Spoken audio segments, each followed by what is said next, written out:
तो चलिए आज बात करते हैं .com बबल की। एक ऐसी कहानी जिसमें उम्मीदें आसमान छू रही थीं, पैसा पानी की तरह बह रहा था और इंटरनेट दुनिया को बदलने वाला था।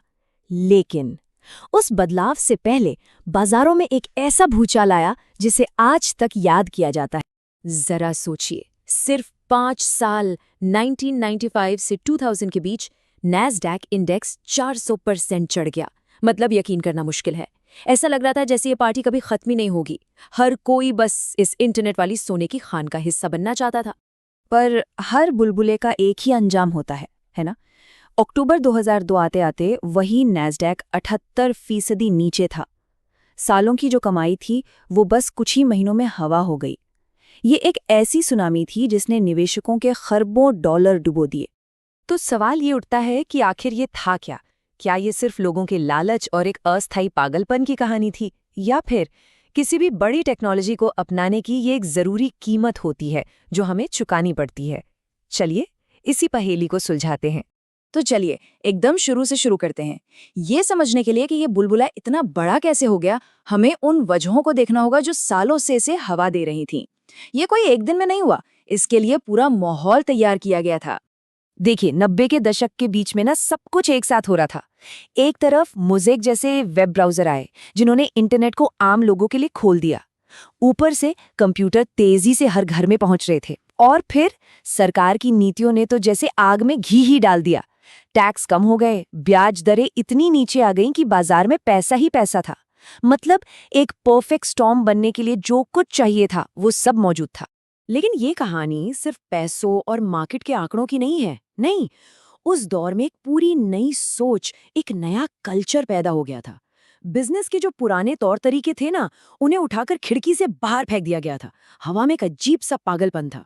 द वॉल स्ट्रीट जर्नल की ये लाइन उस समय की सोच को एकदम सटीक बताती है। लोगों का सच में ये मानना था कि प्रॉफिट, अरे वो तो पुरानी बात हो गई। अभी जरूरी है इंटरनेट की इस नई दुनिया पर कब्जा करना, चाहे जैसे भी हो। प्रॉफिट तो बाद में देख लेंगे। तो फंडा ये था कि कंपनियां प्रॉफिट की चिंता छोड़ चुकी थीं। उनका बस एक ही लक्ष्य था, गेट बिग फास्ट। मतलब ज्यादा से ज्यादा ग्राहक बनाओ, अपने ब्रांड का नाम हर किसी की जुबान पर ले आओ। इसके लिए वो अपनी सर्विस मुफ्त में दे रही थीं, इस उम्मीद में कि एक बार लोगों को आदत पड़ गई तो फिर पैसा तो बन ही जाएगा। और माहौल कैसा था सुनिए।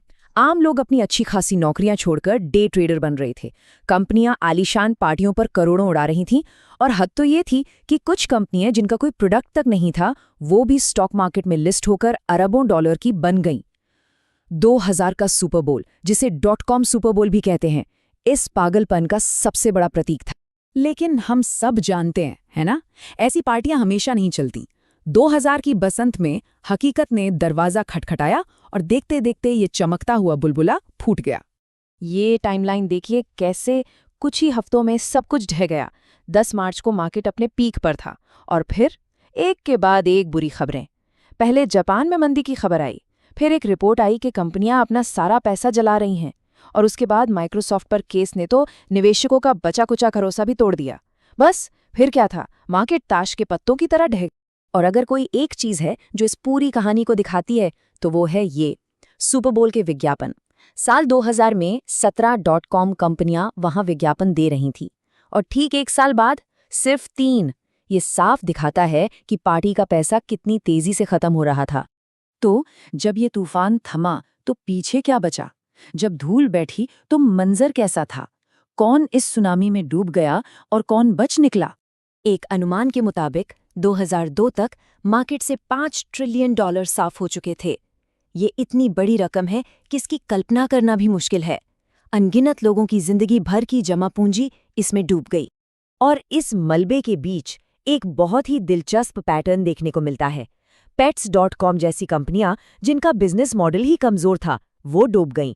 लेकिन दूसरी तरफ Amazon और eBay जैसी कंपनियां जिनके पास एक ठोस और टिकाऊ प्लान था, वो न सिर्फ बचीं बल्कि पहले से कई ज्यादा मजबूत होकर उभरीं।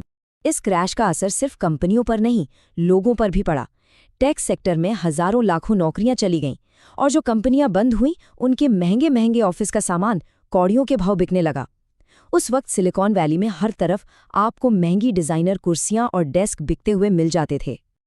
अब इस पूरी कहानी को सिर्फ एक बर्बादी और लालच के किस्से की तरह देखना बहुत आसान है, लेकिन सच कहूं तो असली कहानी तो इसके बाद शुरू होती है। हैरानी की बात है कि इसी तबाही की राख से उस इंटरनेट का जन्म हुआ जिसे हम आज इस्तेमाल करते हैं।